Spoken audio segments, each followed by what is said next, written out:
एक सेठ जी और सेठानी जी रोज सत्संग में जाते थे। सेठ जी के घर एक पिंजरे में तोता पाला हुआ था। तोता एक दिन पूछता है, सेठ जी आप रोज कहाँ जाते हैं? सेठ जी बोले कि सत्संग में ज्ञान सुनने जाते हैं। तोता कहता है, सेठ जी संत महात्मा से एक बात पूछना कि मैं आज़ाद कब होऊंगा? सेठ जी सत्संग खत्म होने के बाद संत से पूछते हैं, महाराज हमारे घर जो तोता है उसने पूछा है कि वो आज़ाद कब होगा। संत जी ऐसा सुनते ही बेहोश होकर गिर जाते हैं। सेठ जी संत की हालत देखकर चुपचाप वहाँ से निकल जाते हैं। घर आते ही तोता सेठ जी से पूछता है कि सेठ जी संत ने क्या कहा? सेठ जी कहते हैं, तेरी किस्मत ही खराब है, जो तेरी आज़ादी का कारण पूछते ही वो बेहोश हो गए। तोता कहता है, कोई बात नहीं सेठ जी, मैं समझ गया। दूसरे दिन सेठ जी सत्संग में जाने लगते हैं। तब तोता पिंजरे में जानबूझकर बेहोश होकर गिर जाता है।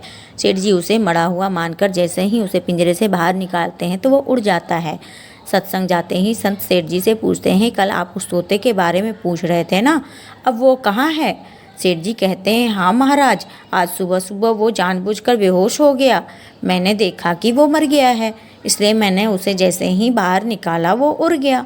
तब संत ने सेठ जी से कहा कि देखो, तुम इतने समय से सत्संग सुनकर भी आज तक सांसारिक मोह माया के पिंजरे में फंसे हुए हो, और उस तोते को देखो, बिना सत्संग में आए मेरा एक इशारा समझकर आज़ाद हो गया।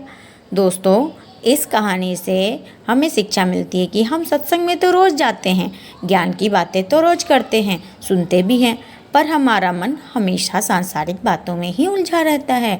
सत्संग में भी हम सिर्फ उन बातों को पसंद करते हैं जिसमें हमारा स्वार्थ लिखा होता है, जबकि सत्संग जाकर हमें सत्य को स्वीकार कर सभी बातों को महत्व देना चाहिए, और जिस असत्य, झूठ और अहंकार को हम धारण किए हुए हैं उसे साहस के साथ मन से उतार कर सत्य को स्वीकार करना चाहिए।